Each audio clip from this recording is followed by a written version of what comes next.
And that's our next conversation right now with Kundaya Bush-Alibioshu, who is the Commissioner for Waterfront Infrastructure Development in Lagos State. Thank you for joining us this morning. Thank you for having me.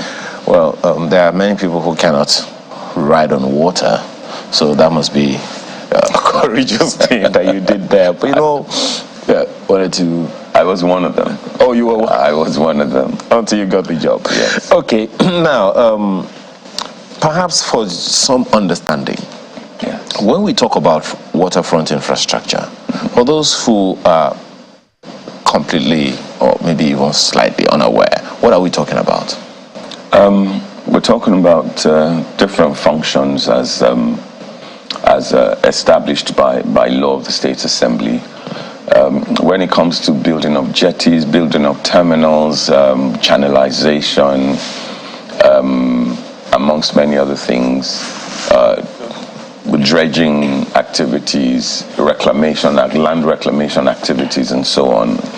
Basically, we regulate, we handshake several ministries. For example, the Ministry of Tourism, we handshake them because we build the infrastructure. There's the service of tourism sits on. We also handshake the Ministry of Transport in the sense that we build the jetties, and the water transportation sits on the infrastructure that we provide for. We also handshake physical planning, like you saw in the last clip you did. So from time to time, we work with various other ministries just to regulate and to make sure that, to provide for their infrastructure and to also regulate infrastructure on our waterfront. How challenging is this indiscriminate dredging and illegal land reclamation in Lagos? Because, it is definitely something that should give at least some people some thinking. What exactly, for instance, in this case, what was happening? There are different things. That was several weeks ago, where there was ongoing construction along the waterfront. We had to make sure that all the documentations are in order. We don't want any issues, And when people go for their planning approval, there's the requirement of clearance from the Ministry of Waterfront. We work with physical planning a lot, in the sense that we design the waterfront with its infrastructure, and we provide the Ministry of Physical Planning with our design, which is then inculcated in the master plan of Lagos. And in most climes, you see them reviewing those designs from time to time, because this is something that's very useful for, that speaks a lot to tourism. When you look at places like the Gambia, Cote d'Ivoire, you see they're quite, Togo, they're quite, Benin Republic, they're quite big on tourism. And in this part, we see, from your very first question on the challenges of illegal reclamation and illegal dredging, it's quite, it's looking like an epidemic at the moment, and we have to clean up. We have no choice but to clean up. Illegal dredging is like the bunkering of the Niger Delta. Sand is the second most sought after natural resource in the world after water. We use it for a lot of things: toothpaste, underwear, amongst many, building, roads, and so on. So there's this insatiable demand for sand. As a result, you see a lot of people reclaiming waterfront land is very much sought after, and you continue to see a lot of people doing illegal reclamation.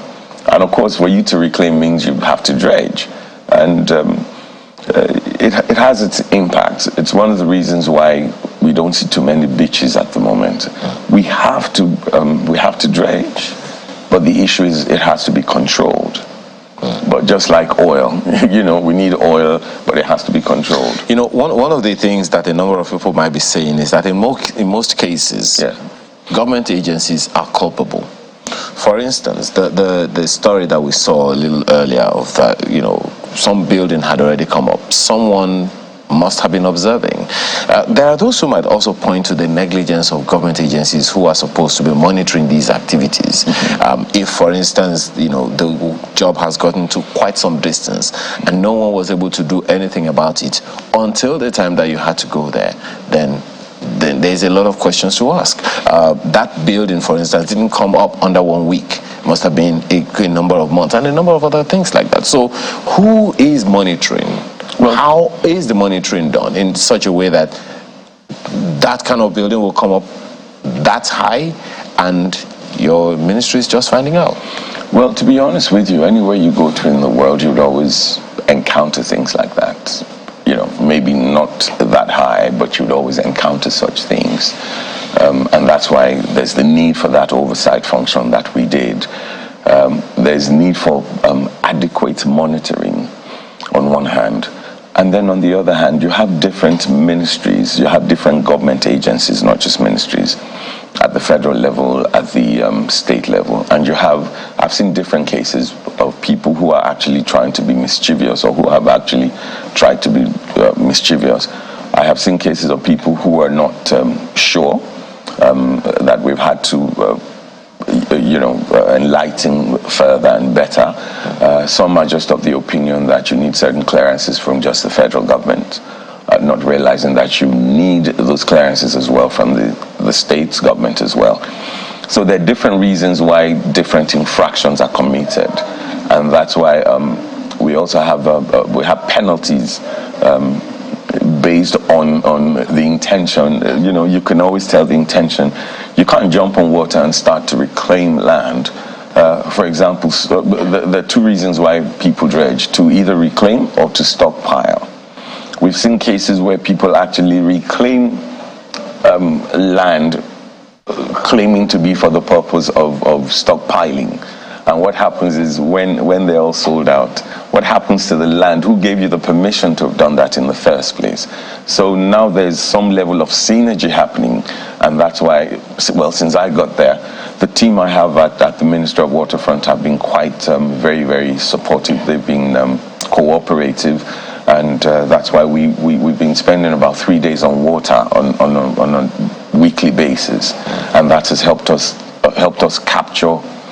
We've seen everything we want to see at the moment. It's just a case of moving in for enforcement, and the whole structure of the ministry is basically monitoring, enforcement, and a lot of communication. Talking about communication, correct. There are those who would believe or hold the opinion that the only reason government would want to, license or levy and get approvals and all of that is just to raise revenue. No more, no less. You want to dredge, you want to construct anything. Government wants to collect money from you only because they have to meet their internal revenue quota. How do you respond to that? To be honest with you, if you're not in the room, you probably will not understand what is being said in the room, literally. We're experiencing a lot of issues at the moment. We're dealing with global warming, we're dealing with climate change, being aided by illegal dredging, illegal reclamation, amongst many other things. And we're feeling the impact economically, environmentally. I haven't gone out. I have reports showing that at a point in time, the water to the shore was over 1 kilometer away. Now it's under 100 meters away. It's as close in some areas as 50 meters. And there are two main issues: the natural issues, which is an imbalance in the coastal dynamics, which is wind, currents,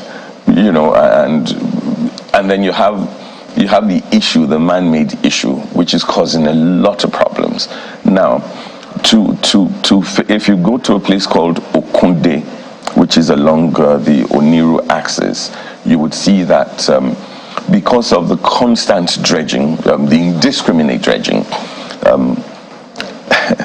it's natural for for wherever has been dredged to have it's compensated for. So what happens is, it's as if nature sends water to go in search of sand to compensate for what has been dredged.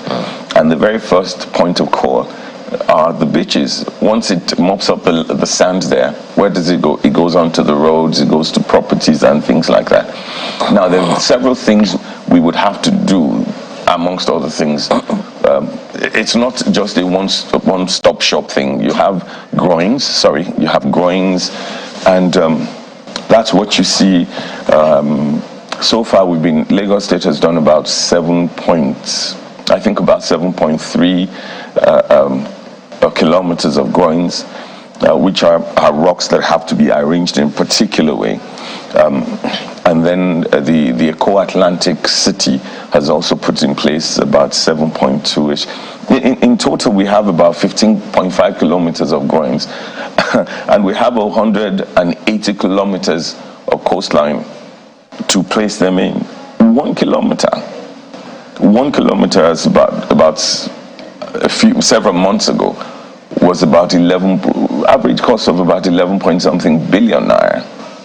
Now multiply that by 180 kilometers. We're talking huge amount here. Where does the funding come from? So you can only you can regulate, you can only raise the funding from those activities, and I think it's only fair to regulate well and to demand for those revenues from those who are, the major, who are the ones contributing to the human angle of the issues we're dealing with. It's impacting seriously on tourism. It's impacting seriously on even the price of food. Sometimes I've heard people say, well, it has to do with those who live by the waterfront area. No, because every time you dredge, you're killing the microorganisms, which is food for fish on the waterbed. So, and then you're also disturbing aquatic life. And when it's done constantly, what happens is you have the fish moving away.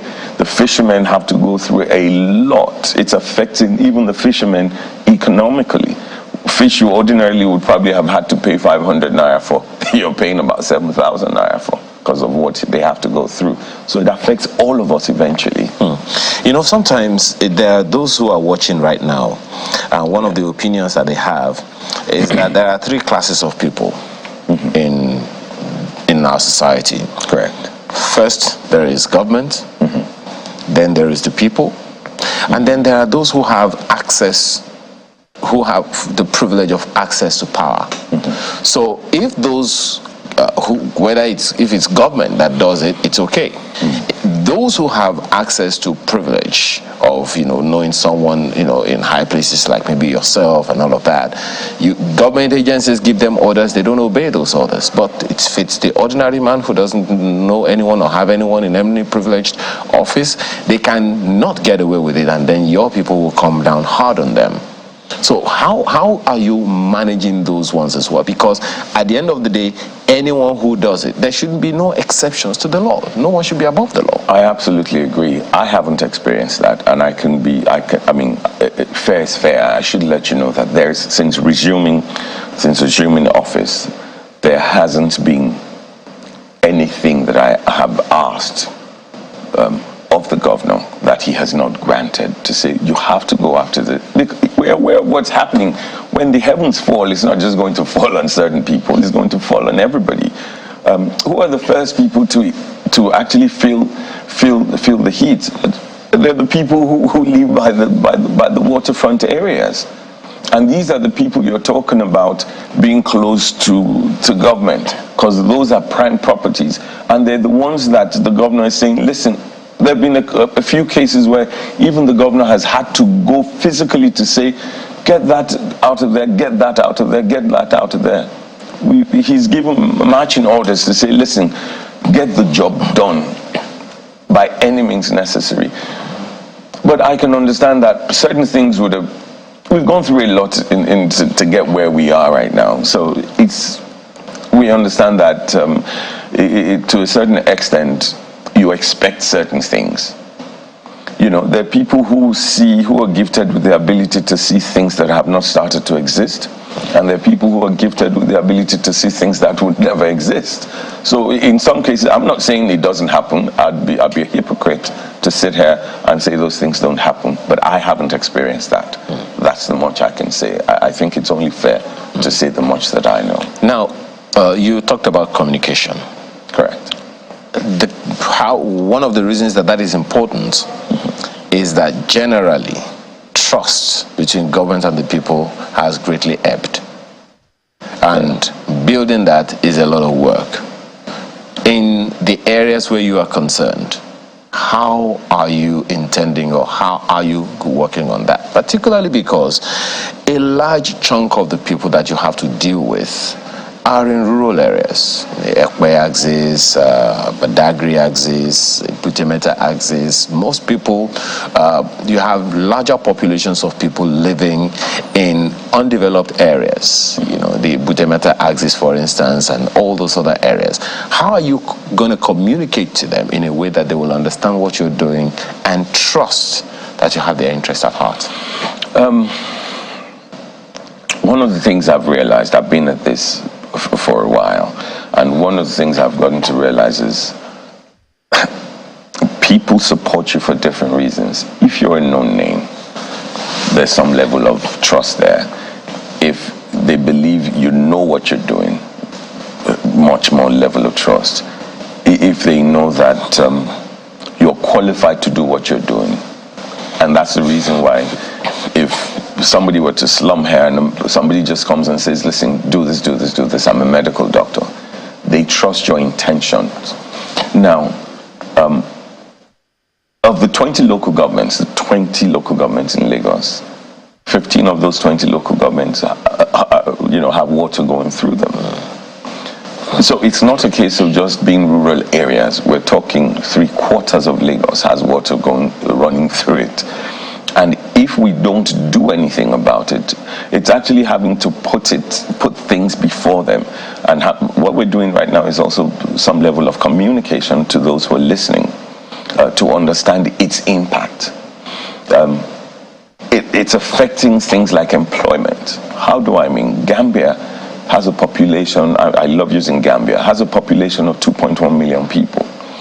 And they have about 300,000 tourists coming through their country. They could have more, but because of food security, those who come are also going to depend on the food that's meant to be for the citizenry. So what they do at the end of the day is regulate the number of people who come annually. When you divide 300,000 people over a 12-month period, it means you're dealing with, you're talking about 25,000 foreigners coming in on a monthly basis. And that's for a population of 2.1 million people. Look at the population of Lagos, and let's assume that we have the same number coming in. Do you know how it affects? People go to New York, and the first thing they want to do is have the hot dog. In Nigeria, I've seen people talk about, when the last time I was in Nigeria, I had the bread and akara. That was really nice. Foreigners talking about that. It impacts everybody everywhere. When tourism is big, it means there's more employment. It creates more employment. But they are not the communities are not the one who are involved in these activities. We're just informing them so that they're able to let us know, to inform us, because it's not easy to monitor all of Lagos at the same time. You need to monitor before you can enforce. And we've started to do that sometime in the first quarter of next year. We're planning on having a summit. We have been engaging with the big dredging companies. We've come up with new policies, and those are the things we plan on, that we from this December, we just got an approval to put things out there, and also to begin to carry out some enforcements. Now, how about corruption? Yeah. Some of your, I'm sorry, you're the one on the hot seat, but it's all right. You cannot take away the fact that there will be some form of corruption. I talked about the fact that that building couldn't have come up so high within such a short time if there was no connivance one way or the other. And you have talked about the fact that some people go ahead and do this dredging and illegal land reclamation without permits and all of that. In some cases they actually do have permits, whether rightly or wrongly. And those permits don't come from under the bus. They definitely come from one agent, the agent. Let me not say agency now. One agent of government or the other. How are you managing that? How prevalent is that particular one in the ministry? Okay, I just wanted to confirm how many people you said were licensed dredgers in Lagos State. So far, I would say from what we've seen, just under 3%. Because of the issues that had happened in the past, that had the court cases and all that, some decided to hide under that and decided to continue dredging without permits. And that's what we're going out. And within the next few days, we would begin to see and feel the long arm of the law. Oh, okay, so just to confirm also, if there's anything being done around, because I know you are responsible for water infrastructure, but as a result of the dredging activities that happen in many communities, whatever infrastructure was present in that community on the land usually gets impacted by the activities of dredgers. Is there any way to collaborate between your ministry and perhaps in the Ministry of Works? Because, for instance, if you have roads that led to, where the dredgers were operating, those roads are impacted and sometimes become impassable as a result of the activities of trucks carrying sand away from where the dredgers are working. So do you see any avenue for collaboration between yourself and the Ministry of Works to ensure that the impact is minimized in the communities that are affected by dredging? Oh, absolutely. This has been an ongoing thing, and since resuming, it's even being stronger. We've been out on water with a few ministries. One of the ones you saw was going out on water with the commissioner and the team from tourism, with the team of Waterfront infrastructure development. For example, there's no way on earth that we would issue a reclamation permit without having the buying of environment. They issue the EIA, Environmental Impact Assessment. The Ministry of Environment also demands for the drainage design.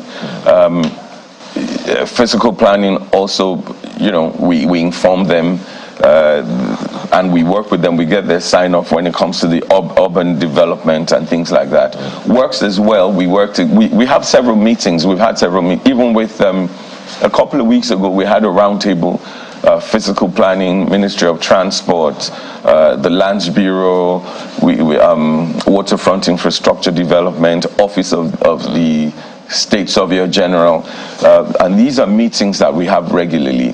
I mean, these challenges will continue to come up, and in some cases, we have to be proactive. In some cases, we have to be reactive. So as they come, we deal with them. Okay.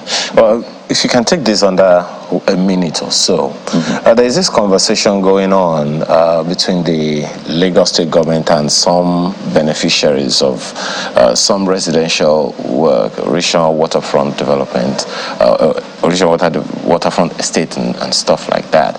How many of those issues are you having to deal with, particularly in line with what the commissioner, I think in charge of the urban development also going around, pulling down buildings that are and estates that are on the coastal path? Well, it's in man's characteristics to be dishonest.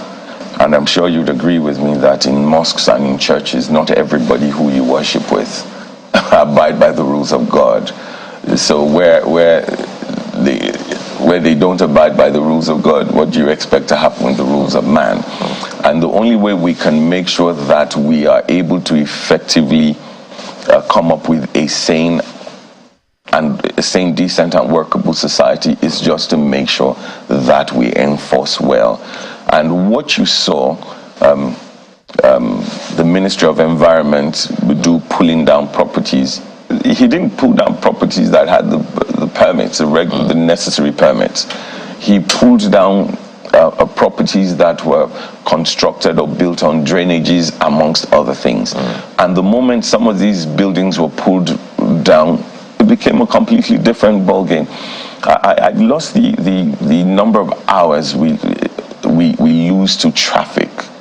That drainage blocking up, you'd be amazed what this action done here will do to how it impacts further down the line. Okay, but there are so many other issues to raise with you, particularly in the light of new towns developments, coming up with some estates and approving about 720 civil servants and all, but maybe some other time we'll take that on. We have to thank you at this time. Kunda Alibioshu is Commissioner for Waterfront Infrastructure Development in Lagos. Thank you again for your time. Thank you for having me. All right. Always a pleasure. We're back in a moment to take on one last issue. To stay with us.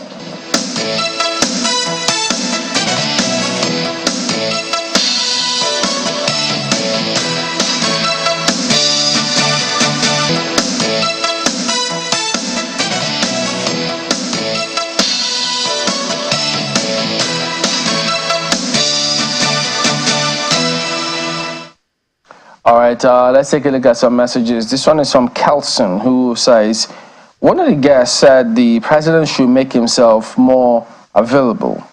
Well, Kelson thinks this will solve nothing, as the president can't attend to everyone, even if he's available all day, every day, especially in a nation as large as ours. We simply must move as much power as possible away from Abuja. People need to be able to live their lives and even start businesses while engaging minimally, if at all, with state and federal structures. This would also solve the tribal issues. Most tribal tension are the results of people weaponizing whatever they can to get their struggles addressed. This will happen more effectively at the level of over 700 LGAs than the few dozen higher tier levels. As much power as possible needs to be moved to states and especially local government level. I certainly agree with that. You can't fault that email. Thank you so much for sending it in. I'm also looking at this one from Professor Enakena Jr., who says, and is also following the same line, calls for restructuring. He says, why do regions that produce the president suddenly become stoical and nonchalant in criticizing the office of president to improve our economic policies and maladministration, equitable allocation of resources, and appointment irrespective of where you garner the highest number of votes? For example, this government has 10 ministers from Northwest and 5 from Southeast, while a single state like Ogun has 3 ministerial slots. It doesn't have to be this way. Government has the responsibility to conform to the true tenets of practical democratic ethos, or we degenerate into what Chinua Achebe wrote, there was a country. So, those are some of the observations from some of our viewers this morning. We thank you so much for sending them in. Yes, indeed. And so we also do thank you for watching. We'll see you again tomorrow. Chamberlain, so happy holiday to you all. Oh, Chamberlain has officially started giving people holidays. I'm looking at you, Chamberlain. And I say happy holiday and go from here. Take that to the bank. If you don't see me from here tomorrow, you heard what he said. Well, thank you so much for watching. I'm Maupwe Yusuf. What you do in the bank, Maupwe, is to store. So you should store that information and not use it immediately. And we also acknowledge your message, Ashina Kingsley. Have a wonderful rest of your day, and bye for now.